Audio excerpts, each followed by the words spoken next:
Hello, I'm Kelly Taylor Ryan, and this is Mainly Unspoken.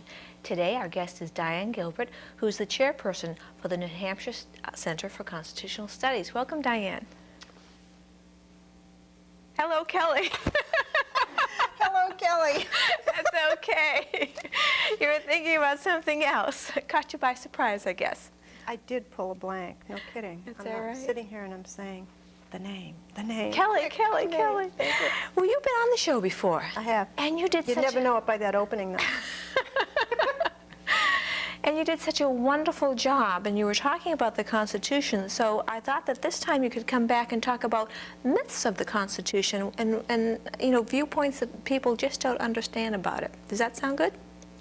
That sounds fine, except that we could probably spend 3 weeks on that subject. Oh, okay. There's a lot people don't understand about the Constitution, and most of them are myths. Okay. What's the biggest myth, do you think?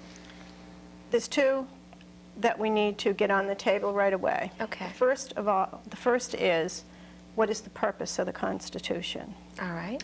And if you ask most people, they will tell you that the purpose of the Constitution is to give you your rights. Is that not what you were taught? I was taught that, right, the Bill of Rights. They gave us our rights. Mm-hmm. Your rights are not man-made. Your rights are God-given. You inherited them simply by being born in America. So I have a right to work because everyone has a right to work. I mean, just by breathing, right. That's a natural right you have. Exactly right. A right to get married. Exactly right. And that ties now the Constitution to another document which talks about all these natural rights, these God-given rights, these inalienable rights. And inalienable means not... Endowed by your Creator. Okay, and it can't be taken away. It can't be taken away, okay. Unless the people allow that to happen because they don't understand what their rights are. Because it does follow, doesn't it, that if you don't know what your rights are, you really don't have any? That's right. Okay. So when we read the Constitution, we have to read it with its roots in the Declaration of Independence. Mm-hmm. And have you ever incorporated an organization, for example, just to kind of show you this relationship between the two documents? Have you ever founded a business or incorporated any kind of an organization? Mm-mm.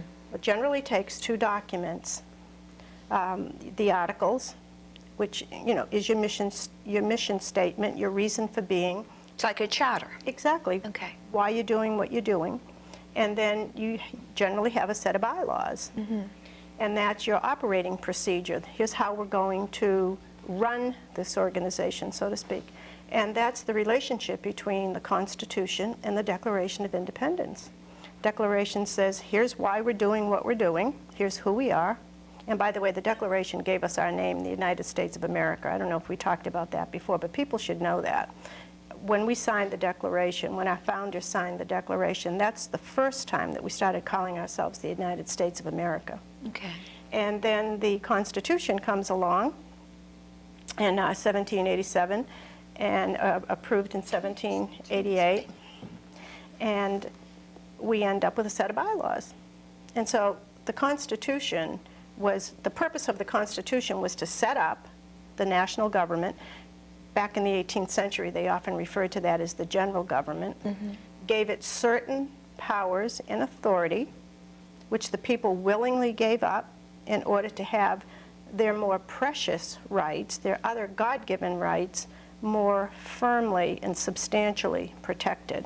So we gave up certain rights so that the most important, fundamental, basic rights would be protected by the government. Absolutely. That's the only role of government. So we have the Bill of Rights, and it lists, there's 10 of them. So do we have more rights than are listed? Absolutely. Article 9 says that. Just because it's not listed here, don't think for 1 minute that there aren't more. In fact, James Madison didn't want to give us a Bill of Rights just for that purpose, because he really could see the day when people would misconstrue the purpose of the Bill of Rights. But certain founding fathers that had attended the Constitutional Convention, in fact, wouldn't sign that document because it didn't contain a Bill of Rights. And we're talking about Governor Randolph from Virginia, George Mason from Virginia, would not sign that document would not sign the Constitution. Of the 55 founding fathers that actually attended the convention, only 39 signed it. So they wanted the Bill of Rights to make it crystal clear that we had those Right. rights, because the Declaration of Independence wasn't strong enough to state that we have those rights? No, remember, they had just fought a very long war called the American Revolution. They understood what tyranny was all about. These founding fathers were very well versed in history. They studied all of the ancient governments, so they knew exactly what to do in the building of our own, in setting up our own general government. But having studied all these ancient governments, like the ancient Israelites and the Anglo-Saxons and the Roman Republic and the Greek democracy, they knew what worked and they knew what didn't. And they were really intimidated by this document, many of them, even though they were writing it, because they understood how governments tend to go over time. Which is always tyrannical. More and more power tends to gravitate towards a central source.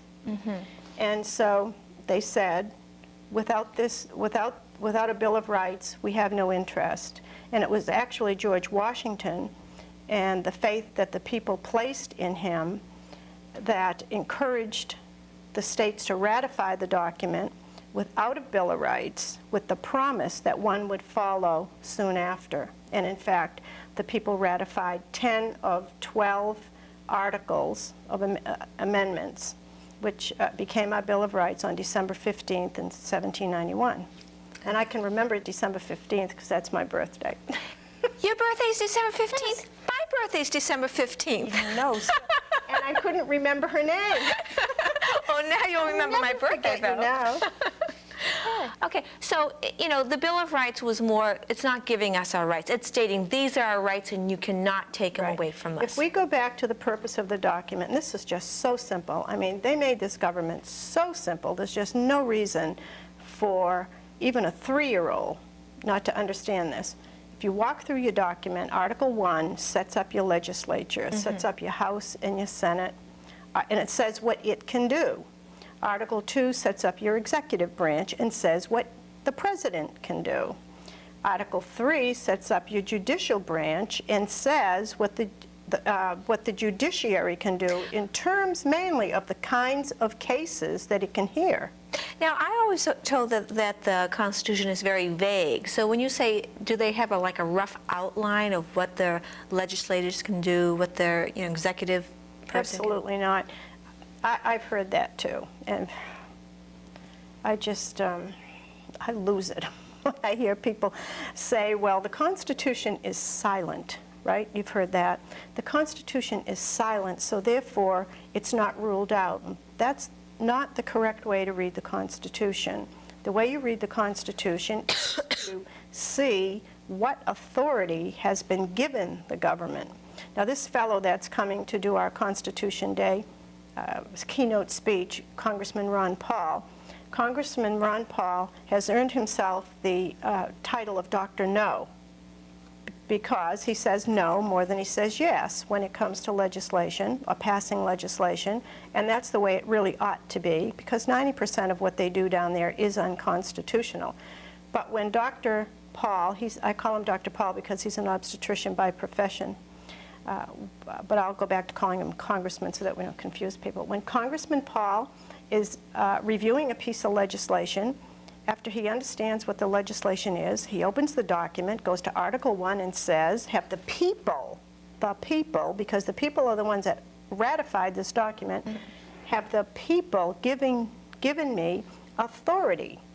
And there's 18 to 20 powers, areas of authority that we the people said the government can meddle in. And if it isn't listed there, the answer is no. Well, wait a minute. What about the Supreme Court? I thought that, when the Constitution was vague or it needed an interpretation, that's why we have the Supreme Court to interpret the Constitution for us. That's a power that John Marshall gave to the court. But remember, that is not in the Constitution. And the other thing that we need to remember about the Supreme Court is that it's an appellate court. It can't insert itself into an issue. So, you mean it's a court that you appeal to? Right. And then there are only 10 different cases that the court can hear constitutionally. Now, have they Really? done other things? Yes, they have. There's only 10 different cases? There was 11, but they repealed one of those cases right away. Uh-huh. Well, yeah. But they do hear other cases besides those 10 categories. They do get involved in issues And that they're not shouldn't be. supposed to. Absolutely And right. the Constitution listed those cases? Absolutely. They did? I didn't know Absolutely. that. I gave you a Constitution. Aren't you reading it? I'm reading it. I'm really concentrating on the First Amendment right now with Dot LaFortune, because we have a big case down there in Biddeford, so we're focused. It's an important right. Yeah, it is. With 4 of them. So go ahead. Well, with the Supreme Court, I always like to get into the area of how supreme is the Supreme Court. Yeah. And we really do need to understand the thinking of the Founding Fathers behind the judicial branch. They feared the judicial branch to the point where it was, if you read the Constitution, it's the shortest of the 3 articles that set up the government. There are 7 in all. But there are, of the 3 that set up the 3 branches of government, it is the tiniest. And to show you what the Founding Fathers thought about the Supreme Court, did you know that they never got their own building until 1933? That's right. You said that when Right. the last time you were here. Right. That's incredible. So where were they all this They time? were in the basement of the Senate building. And when the Senate got a new place to meet, they would take over the old Senate space. They were out of the way. They were just there in case we needed them. So were they very busy before 1933 then? Well, we passed a whole lot less legislation for the Supreme Court to be involved in, but I think probably one of the best resources that people can read if they want to understand what the Founding Fathers had in mind for the Supreme Court is to read the Federalist Paper number 78, which was written by Hamilton. And just to summarize it for you, Hamilton said, the Supreme Court will be the least of the threats, and this is paraphrased now, will be the least of the threats, threatening, I should say, of the 3 branches of government, because we gave the purse to the legislature. So if something wants to be done, first of all, the legislature has to agree not only to pass the law, but also to fund it. So if there's no funding, you can't implement much. So the purse went to the legislature. The sword, as Hamilton calls it, went to the executive, meaning the executive is the branch who will enforce the laws that the legislature passes and funds. And to the Supreme Court, they gave an opinion, and that's it. Just They an have opinion. no enforcement power, none. And well, that makes sense, too, because it's supposed to be our government, and we can vote the congresspeople out, we can vote the president out, but we don't vote for the Supreme Court. No, they're appointed, and I think that's the way it ought to be, because you really do not want to have judges at that level beholden to the whims of popular will. However, because of the way our government has gone over time, that has been accomplished anyhow. But it's still controllable at this point. They can be impeached, and they can be impeached for bad behavior.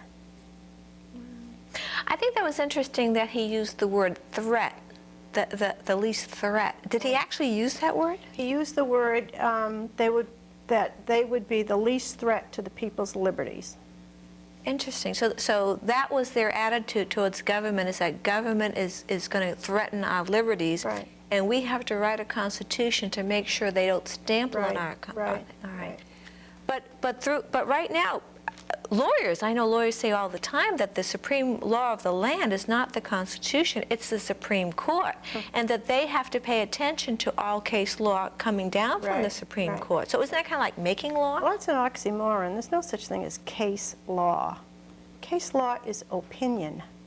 It's the court's opinion. And if you look up the word opinion in the dictionary, I don't think you're going to see a synonym, LAW, law beside it. Law is what is crafted and passed in the legislature and approved by the executive branch. So are you saying that since they just gave the judiciary the role of giving opinions, that they don't have any power?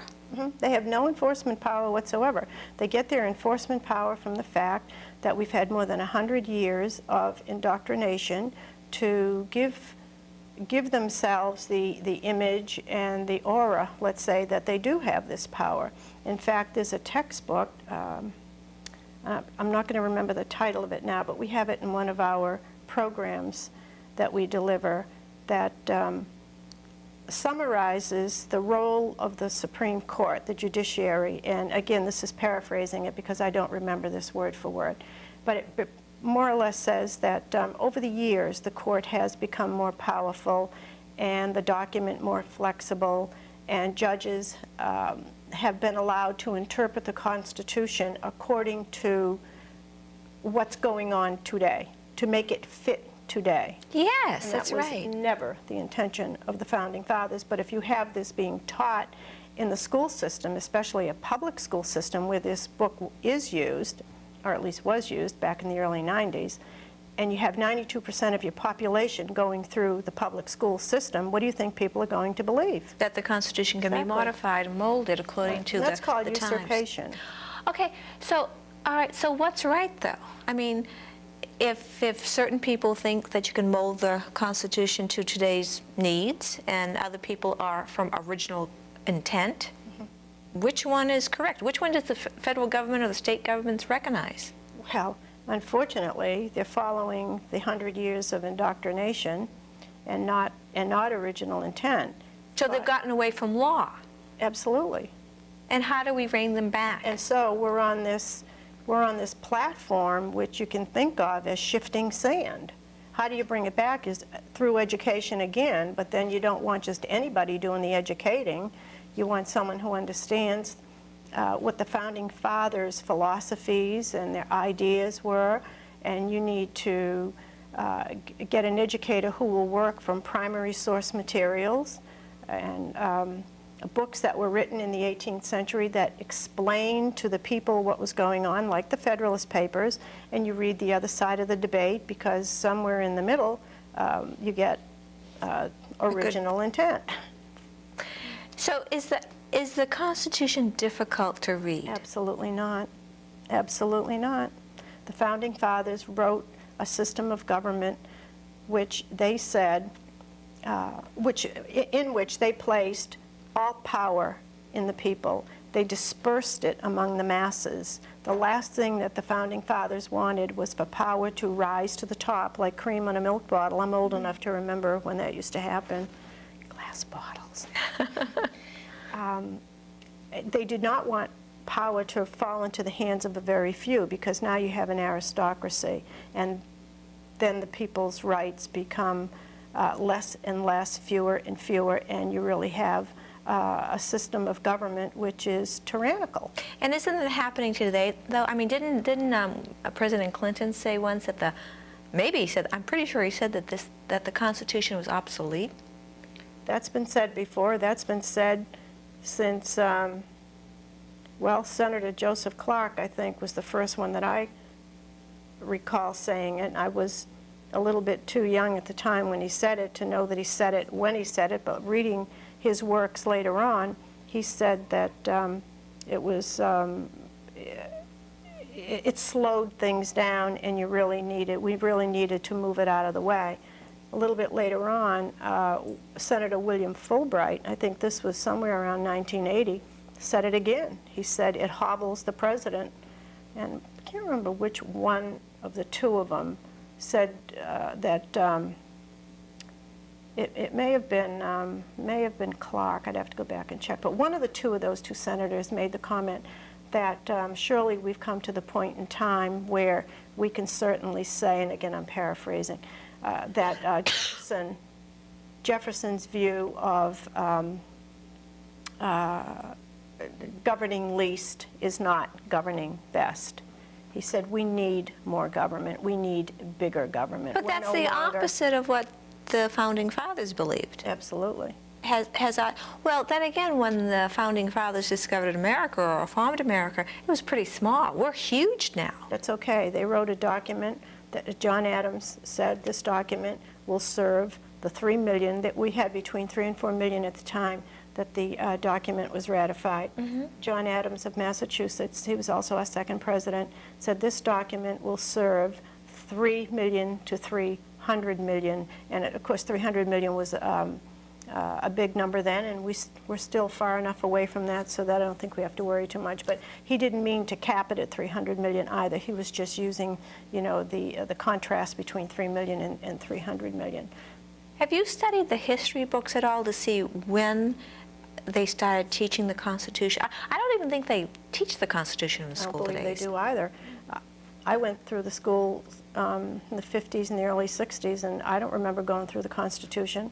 I remember learning about the American Revolution, and I remember learning that we have the most perfect document ever written. I remember my 8th grade American history teacher telling me that, but I can't remember ever sitting down and going through the Constitution line by line or understanding that the Constitution is rooted in the Declaration and you cannot read it as a separate entity. It takes its meaning from the Declaration. Well, you know what surprises me, though? Let's take the Second Amendment, okay? And I know an attorney right here in Portland said this. He was a criminal attorney. And he was talking to the public, and he opened up the Constitution, and he read the Second Amendment. And he says, you think the Constitution is clear. It says here that, you know, you have a right to bear arms. But we have, you know, 25,000 laws in America, you know, controlling that. So do we really have, does the Constitution actually mean anything? How would you respond to that? That's what he said. It's pretty scary. The Constitution is the fabric of the Constitution. Let's say it this way, the fabric of the Constitution right now is extremely thin. It's hanging by a thread, and the thread may even be a little gossamer thread. Because the Congress people aren't acknowledging. They keep it's being usurped to the point where it's elastic. You know, today it means this, tomorrow it means that, and that is. That's not a republic. No, we have a constitutional republic based on the rule of law, and the basis for that law is the Constitution. And if you keep changing the meaning of the Constitution, then your government can have at it. Anything, they can write anything they want and justify it. That's right. And that's what a lot of government is doing today. That's right. And the only way to fix that, Kelly, is to get more Americans to start studying the document. It's not difficult. There are a lot of good tutorials on the document. And areas, when I said earlier to go back to primary source materials, you go to primary source materials where the founders are quoted. The notes, Madison's notes on the convention is a good place to go if you find the Federalist Papers difficult reading. They've spoken very flowery terms. But you can reference books like The Miracle of Philadelphia by Catherine Drinker Bowen, a Bowen Drinker. I always get that mixed up. So The Miracle of Philadelphia. No, Miracle of Philadelphia, and she kind of like walks through what happened at the Constitutional Convention, and you understand how you understand the process that the Founding Fathers went through and what it actually took to get that document. And that's probably a good place because it's a book that's easy to read, and it sets up, say, the basis for going into other primary source materials that the writings of the founders, for example. Founders are difficult to read until you understand how they their phraseology and they used language different. They used different words. They did. They used words that a lot of Americans don't use today. They've more or less dropped out of the vocabulary. Do you ever find them contradicting themselves? No. No. No. Okay.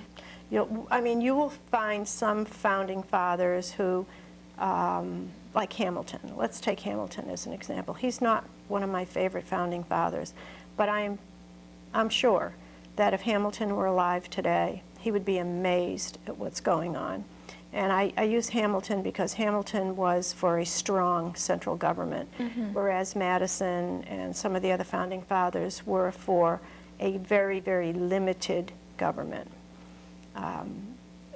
But even the Founding Fathers who wanted to strengthen the national government in the 18th century would be amazed at what goes on today. They never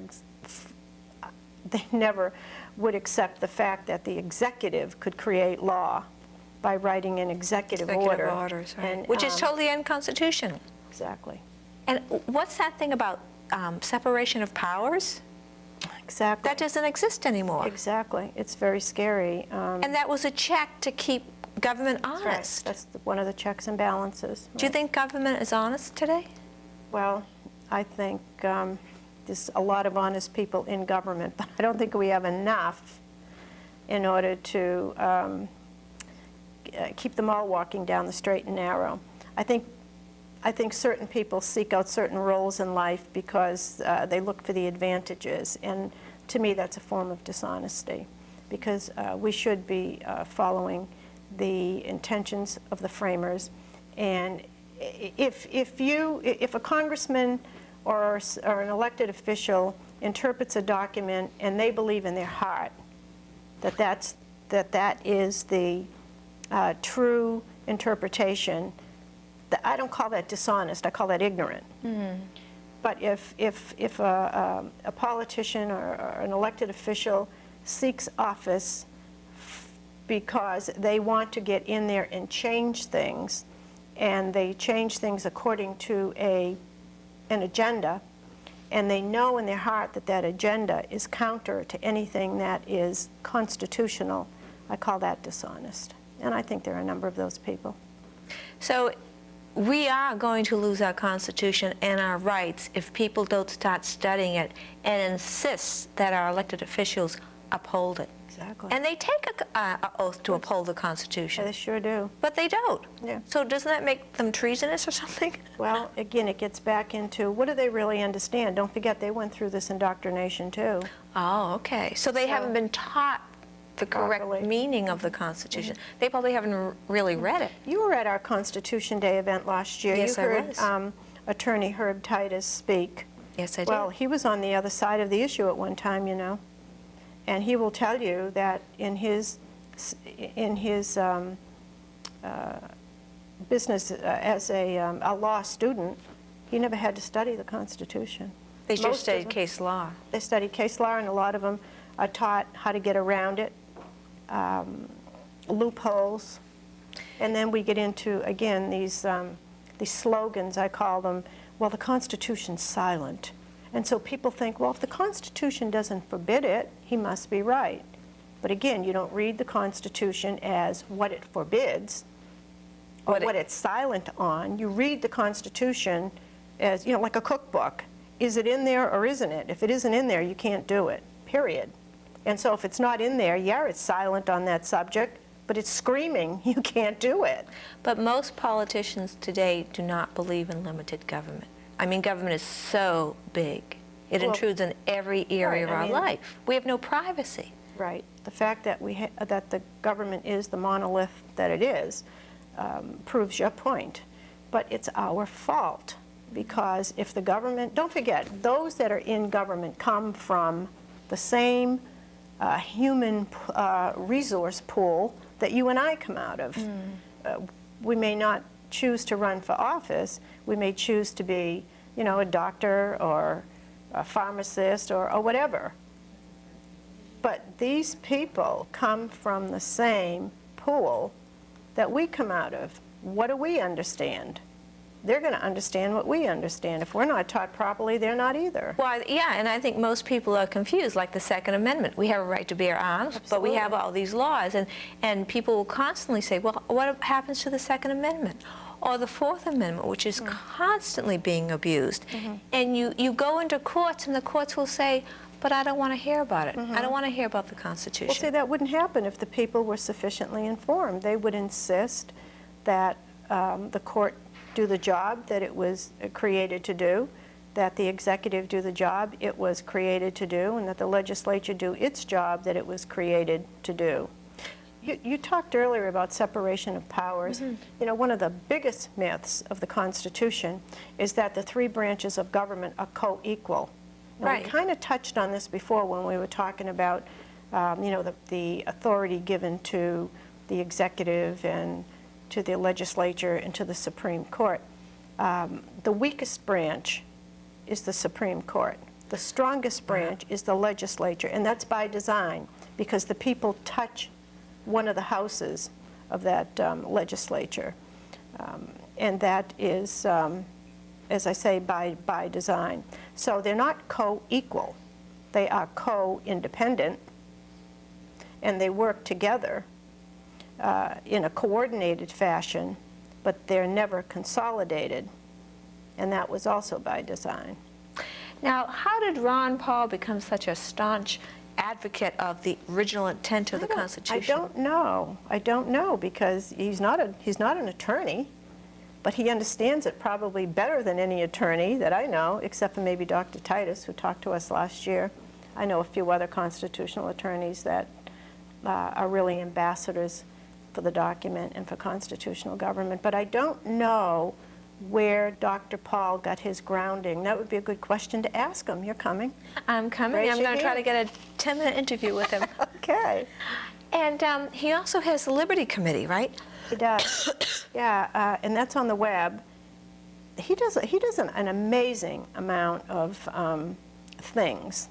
He publishes a newsletter, which I understand is a weekly newsletter, but that's with another foundation. And I don't think that's the Liberty Group. I think that's yet another foundation. I've got a lot to learn about Dr. Paul. But with the Liberty Committee, they're trying to uphold the Constitution, Oh, or they're trying to absolutely. educate Congress about the Constitution, about... Right, and if you, I would suggest that you go on the web, if you haven't visited them, and read their mission statement. Their mission statement is geared towards bringing other congressmen along, helping them to understand the perspective with which they view the Constitution, which I believe is the correct one. It is the correct one. If the Founding Fathers were here today, they'd say so.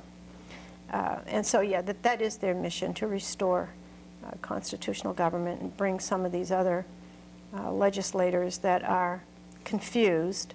And I guess the only way you can look at this is, God forgive them, they know not what they do. Not Dr. Paul, but those that are confused. So what do you see happening to the Constitution if people don't start educating themselves and demanding that they're But we're going to lose it. We are going to lose it. Are you familiar with a book? I believe it's the Third Wave, that's written by Alvin and Heidi Toffler. No. At the end of the book, they put in a letter. The book is all about, you know, technology and where we are today and government and politics. You ought to read it. At the end of the book, there's a letter that they write to the Founding Fathers, and in there, they tell the Founding Fathers, thank you for what you did. You've created, you know, the most free nation in the world. And again, I'm paraphrasing because it's been a while since I read this. But they said, now it's time for the Constitution to die. Oh my goodness, you're kidding. Oh, you must have been shocked. Why? Why did they say that? Well, they just believe that the Constitution has had its day. And that's another myth, you see, because we talked about the first three articles. The fourth article talks about the relationship between the states and the general government, the federal government. The fifth article is how to change it, because the Founding Fathers had enough vision and foresight to know that not only does government change over time, but civilizations change over time, and they generally get more and more technical and intelligent. I don't know if they considered it technical at the time, but scientific, let's say, that would be a word they would use. They understood that that document would have to be modified in order to accommodate civilization at various periods of time. So they put in the fifth article, and they said, don't usurp this document. It's the people's document. If the Congress feels the need, or if the states feel the need, you put forth an amendment and allow the people to ratify it. Is that what, like they did with the 16th Amendment? Right. Because the original Constitution said that we couldn't be taxed on Right. income tax. Right. and then they put in the 16th. Right, right. Okay. We've had 27 amendments to the 27 amendments. And that's the way you change the Constitution. Okay. And that allows the change to be given enough time to be debated and deliberated, and that's what the Founding Fathers wanted. They wanted the people to only vote when they were ready to vote on any particular change to this document. So the people basically can change whatever they want, but it has to go through a process. Right. The amendment process. The amendment process, and that takes time. Absolutely. You can't do it overnight. Exactly. Exactly. And some people say, well, what happened to our Constitution? And this kind of like gets on top of that issue. Back in the 1900s, we had some wealthy industrialists who had lost confidence in the Constitution. They wanted things to go faster. Our government was designed to be ineffective, to be pokey and slow. And the reason the Founding Fathers wanted it to be pokey and slow is so that the people would have enough time to understand what was going on. They didn't want government, to go racing at 60 miles an hour and having the people kind of like, running behind it at 3 miles an hour. They didn't want that. They said in order for the people to control this government and always keep it under their control, they would need to stay on top of it. But that's not true anymore. No, what happened is these wealthy industrialists then started to influence how American government and our history courses were taught in the schools. They literally went out and bought up publishing houses and said, you will print what we tell you to print. They went off and developed their own pool of historians. So propaganda right back. So this is the turn of the century, the 1900s? 1900s. So they started rewriting the history books and selecting the information that they wanted the average person to, and deleting information that would give the people more power, essentially. Right, exactly. That's pretty bad. It's very bad. And that's been going on. Very bad. So that's been going on for over 100 years. That's right. That's a long time. Oh, by the way, federal government being involved in education is not one of the areas of authority that the people gave to the general government. So how did they get a hold of it? I mean, well, how can money we have is it? power. Money is power. So it's all unconstitutional, the Department of Education. They have no reason to exist. So, and the people didn't vote Not it under in? the Constitution. If you amend the Constitution, they have a reason, but they have no reason to exist. And the people didn't vote it in. So how did the Department of Education come about then? Usurpation. So it was just, we're going to have this? Congress decided that? And another thing, too, you said the government should be pokey and slow so people have a chance to keep it under Deliberative. control. But how many bills are being introduced every year? I mean, the Congress people More don't than they can read. More than they can read. More than they can read. So if the Congress people can't read it, we don't have time to read it. So how do we keep it under control? We don't. We've lost control of the government. We've lost control. We need to get back involved. Now, here's the good news. The Founding Fathers, as I say, studied all of the ancient governments. They knew how governments tended to go over time. They knew this was going to happen. Right. So they quote unquote built well. And the only reason that we still have this document to speak of is because they built well. The notion or the idea that we still have the vote means we could turn this around in 2 elections. We simply have to be smarter and more intelligent. Wait a minute, it's not that easy though, because they rig who runs too. We can vote for. It's like a 2-year-old. You can have a Hershey candy bar or a Nestle candy bar. Right. They don't give you a choice. Right. So we can't vote who we want. Well, we can't in that sense. We cannot. But we can certainly ask the right questions. And some of these candidates, as I say, God forgive them, they know not what they do.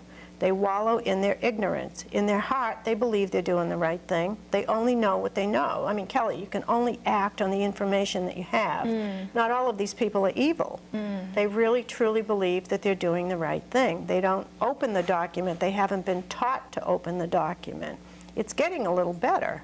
because, you know, we've got more people in the Congress now that are in the image, let's say, of the Dr. Paul kind of elected official. I call him a statesman. Everybody else is a politician, unless they do like Dr. Paul. But if we ask the right questions, we have the vote. That's still power. When they take the vote away from us, we're in big trouble. I don't know if, and I'm not predicting this is going to happen, but I'm saying that the Founding Fathers foresaw this day, and they said as long as the people can choose who represents them, they still have the power to change it. So if we would educate ourselves at the grassroots level, and we start educating these folks that are running for office by asking the right questions, they're going to look at us like we got two heads. So we definitely shouldn't vote for Mayor Diane from Biddeford, Maine. Are you aware of that story? No. Okay. Well, she's the one that just pulled off, totally against the First Amendment, just pulled off a cable access show and just said, nope, you can't show it. Ooh. She had no standing to do so. That's right. The cable committee said, no, put it back on, and she said, nope, it's going back off. I would imagine somebody's going to challenge that. Oh, the Maine Civil Liberty Unions, they're going to take her to court, Right. but the fact that she thinks she can just ignore a First Amendment. It needs to be taught. But she's going to be running for mayor again, so this is a perfect time for people to stand up and say, wait a minute, Right. you didn't uphold our First Amendment. That's right. We're going to vote you out. That's right. And that's where you're saying the power is. Right. But understand this now. This means that we, the people, if we're going to take this approach, and we want constitutionalists for representatives, and we surely do, because anybody else that you put in there means that your liberty is not safe. If they can take liberty with your liberties are not safe. That follows, doesn't it? Okay. If we insist on having elected officials, representatives, senators, and the whole bevy, who understand and will follow the Constitution, we the people have also got to change. We cannot run to the government for the solution to all our problems. Our Founding Fathers built a bottom-up government. They dispersed power in the people because they said that's the only place power is safe. We can't have it rising to the top and falling into the hands of an elite few, okay? So if we're going to assume this power again, we have to stop asking the government to beautify our city. We have to stop asking the government to give us student loans for our kids. All of this is unconstitutional. And I'm talking, when I say beautify the government now, I'm talking strictly federal grants. Certainly your local government has a right to beautify its What you're city. saying is that the states should take back their power Absolutely. and kick the federal government out That's and right. not accept money Right. from I them. mean, not necessarily kick them out, because, you know, the federal government was designed to fulfill a purpose, and they have a role to play here. They're there to protect you from me and me from you. They're there to guarantee our individual God-given rights.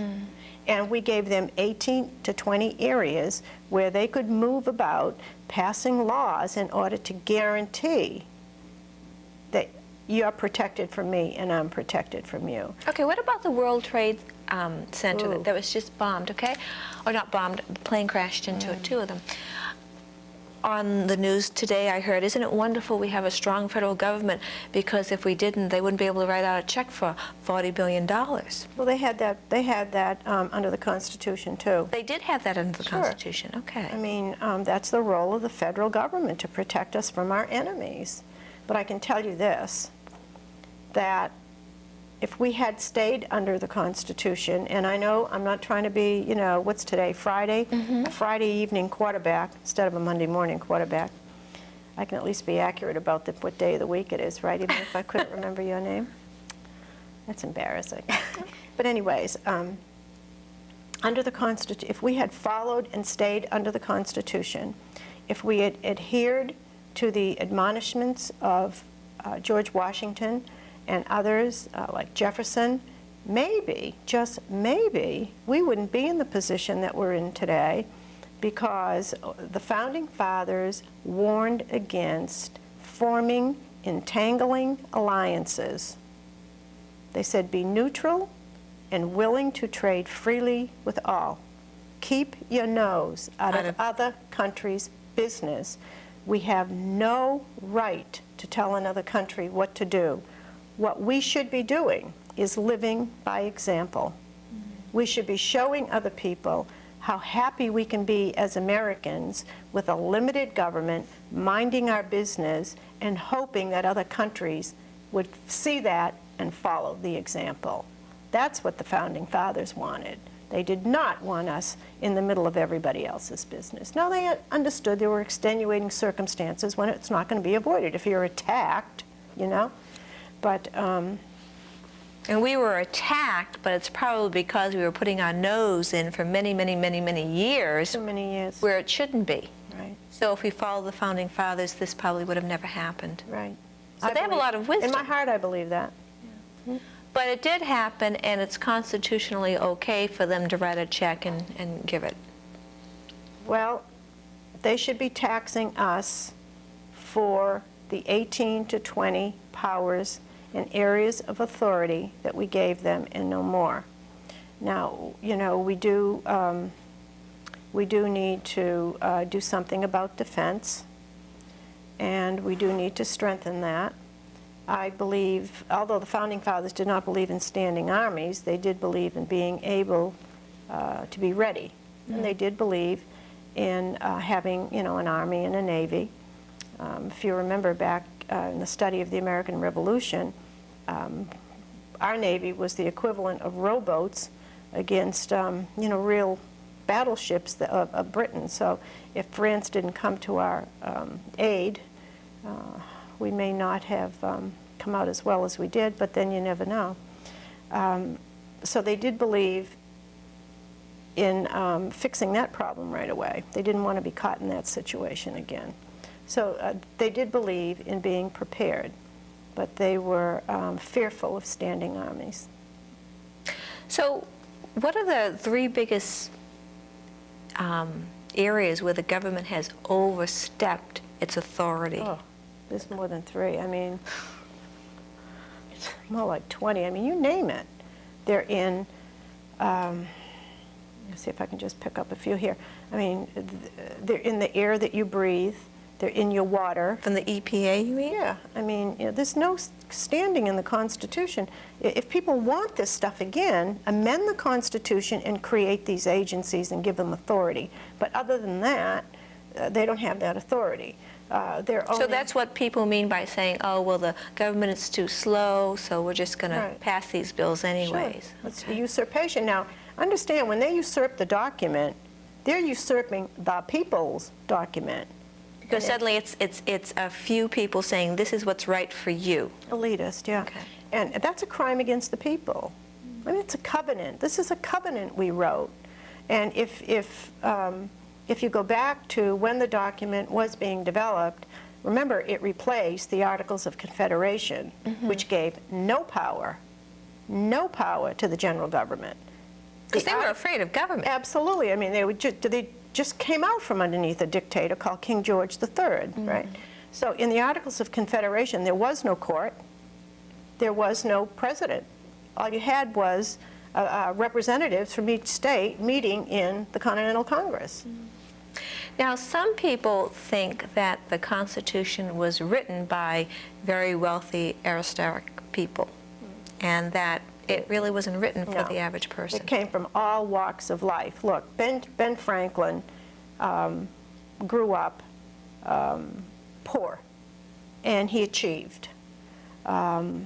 We have John Langdon from New Hampshire, for example, who was not necessarily born into wealth. He became wealthy through hard work. There's Nicholas Gilman from New Hampshire. Couldn't even get himself to the Constitutional Convention. John Langdon had to pay his way. These are the myths.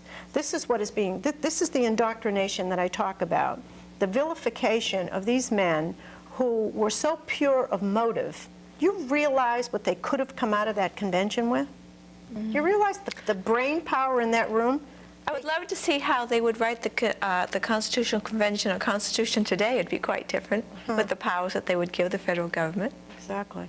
It would be scary. You don't want to lose this document. Because we would never get that again. Never. Not in this No. day and age. No. And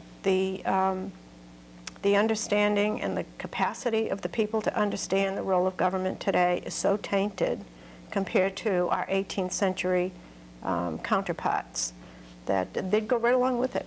What about jury nullification? That's not in the Constitution, and yet Sure it is. It is. Sure it is. The final arbiter in law is the people. It says that. People own the, no, it doesn't have to say it. Oh, it doesn't have to say it. The Okay. people, that's the people's document. Uh-huh. This document, see, there's always this tendency, because of the way we're taught, to go back and see, does the Constitution say you can't do it, or does the Constitution say you can do it? The Constitution was not written to control you and me.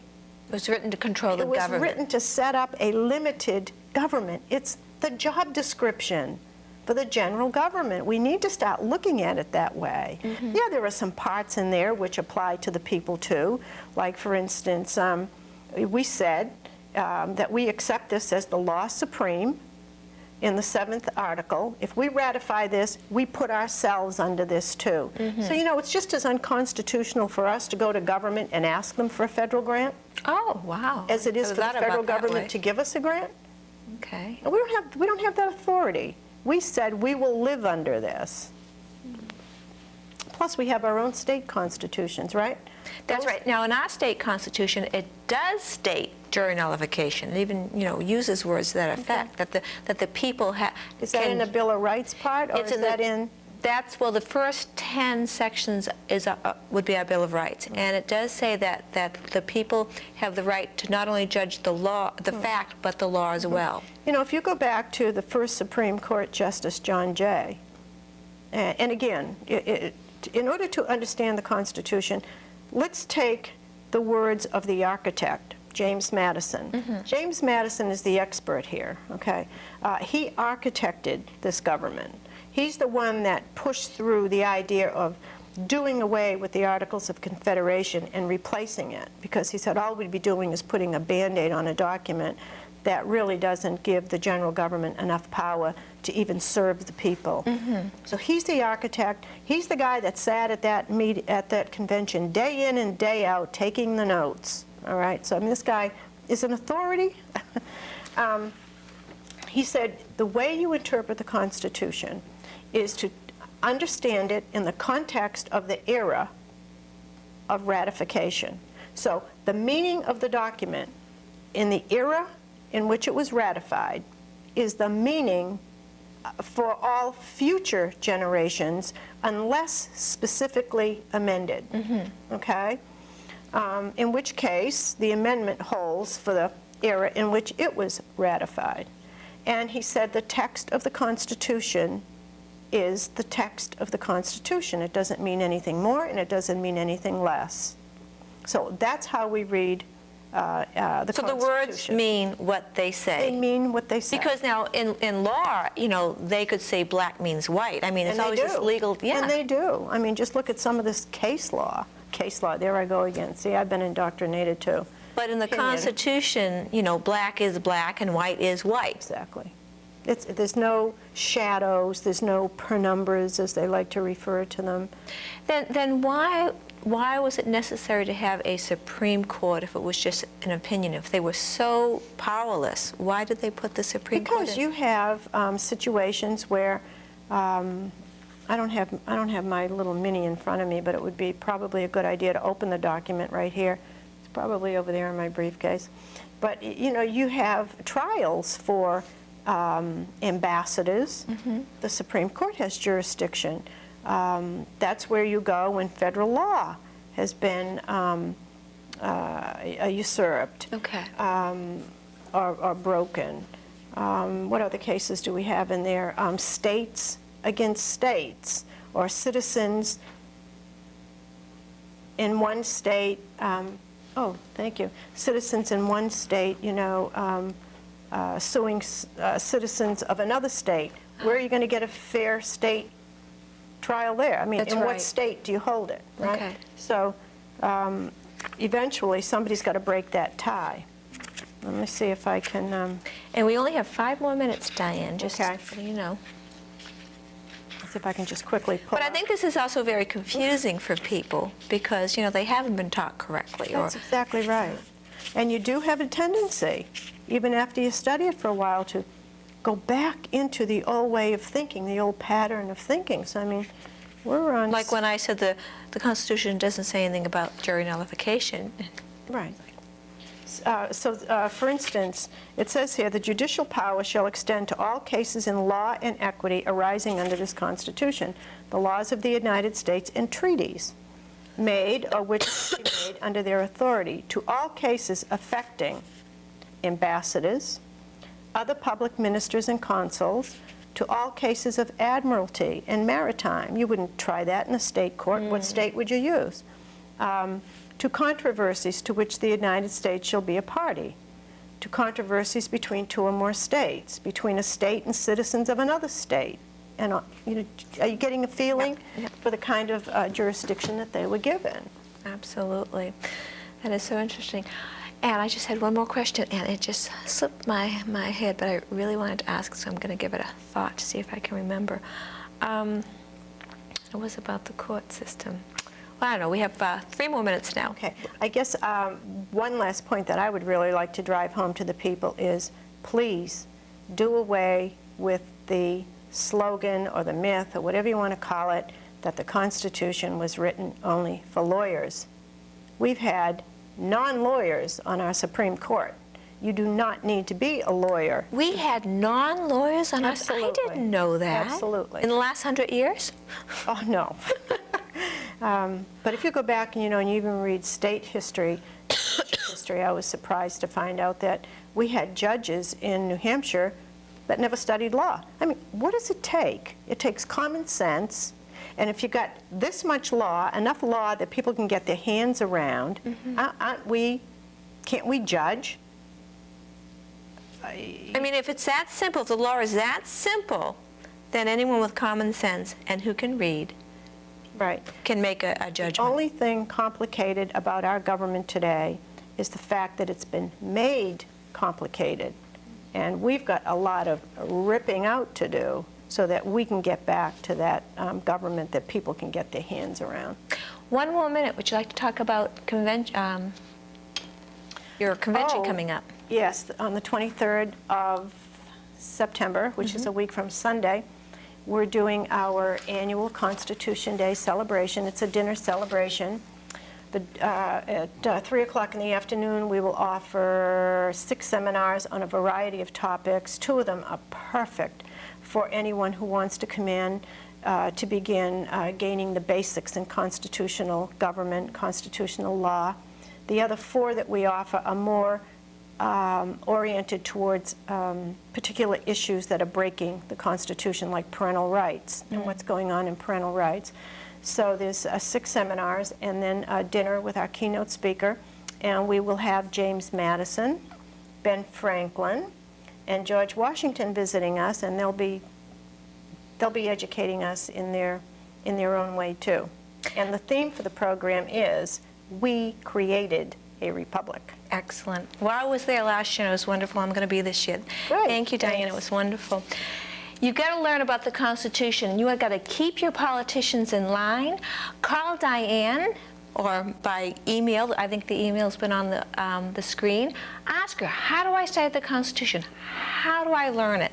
And then start sharing that information. Thanks for watching, and we'll see you next time.